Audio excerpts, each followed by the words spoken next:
The courtroom was already buzzing when Elena stepped through its heavy wooden doors, her shoes scuffed from years of wear, her hands trembling, though she tried to steady them against her skirt. She had no lawyer, no one sitting beside her, just a folded piece of paper in her purse with her handwritten notes. All she had ever done was clean houses. She wasn't a thief. She wasn't a liar. Yet here she was, accused by one of the most powerful men in the city, Billionaire whose name alone could silence an entire room. Elena closed her eyes for a moment. Breathe, she told herself. Her life had been full of struggles, but this was a storm she never thought she'd face. It had all begun 2 months earlier. Elena had worked as a maid for the wealthy Harrington family for nearly 7 years. She cleaned their marble floors, dusted their chandeliers, and sometimes even cared for their youngest child when the nanny was sick. She never complained, even when her back ached or when her own children begged her to stay home. She went because the money she earned was the only way they could afford rent. But then, without warning, Mr. Harrington accused her of stealing a diamond bracelet worth more than Elena could make in 10 lifetimes. The humiliation was unbearable. She remembered standing in the grand living room while security guards looked through her bags. The bracelet wasn't there because she had never touched it. Still, Mr. Harrington's voice cut through her. "You'll regret this, Elena. I'll make sure you do." And true to his word, he pressed charges. Elena couldn't afford a lawyer. Every attorney she called asked for more money than she had ever seen. Friends told her to give up, to accept whatever punishment came her way. But she couldn't. She had her children to think about.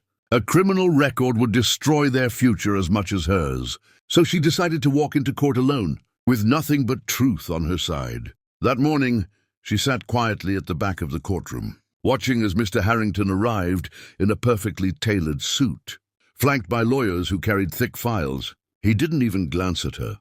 To him, she was already guilty. The judge called the case, and Elena rose, her knees nearly buckling. The lawyers for Mr. Harrington began presenting their polished arguments. Every word seemed stacked against her. And then, something no one expected happened. The back doors of the courtroom opened, and in walked a tall young man in his 20s. Sharp suit, confident stride. But his expression wasn't cold like his father's. It was determined. The whispers rippled instantly.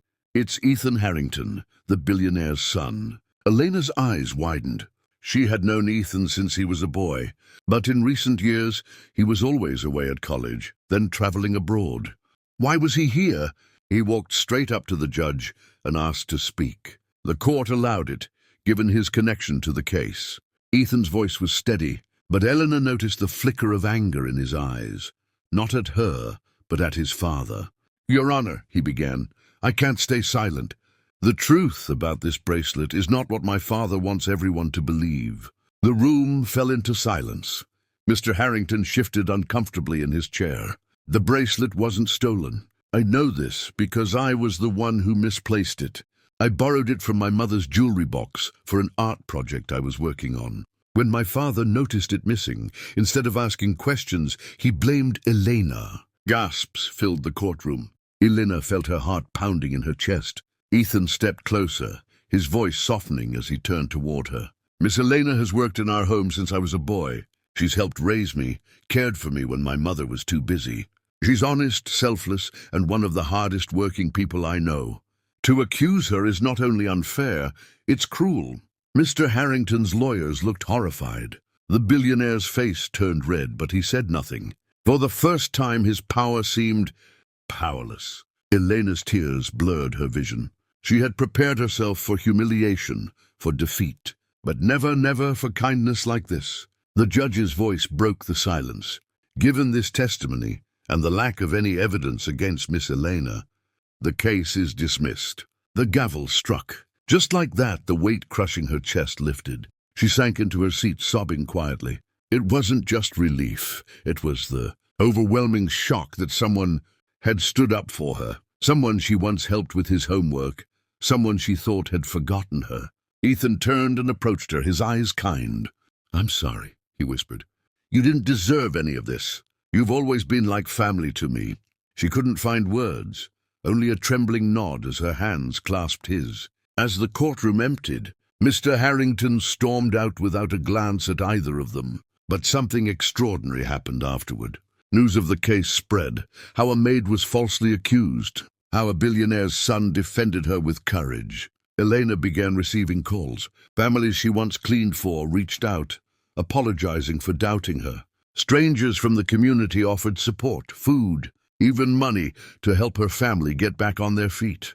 And then came the most surprising twist. Ethan set up a small scholarship fund in Elena's name for children of housekeepers and domestic workers who wanted to pursue higher education. "It's the least I can do," he said. "Your kindness shaped my life. Now it's my turn to pay it forward." Months later, Elena stood at her daughter's school, watching her little girl present an essay about her hero. The essay wasn't about a celebrity or a superhero in a cape. It was about her mother, who stood up to false accusations with courage, and who was reminded that kindness, no matter how quiet, can echo back in unexpected ways. Eleanor wiped her tears and smiled.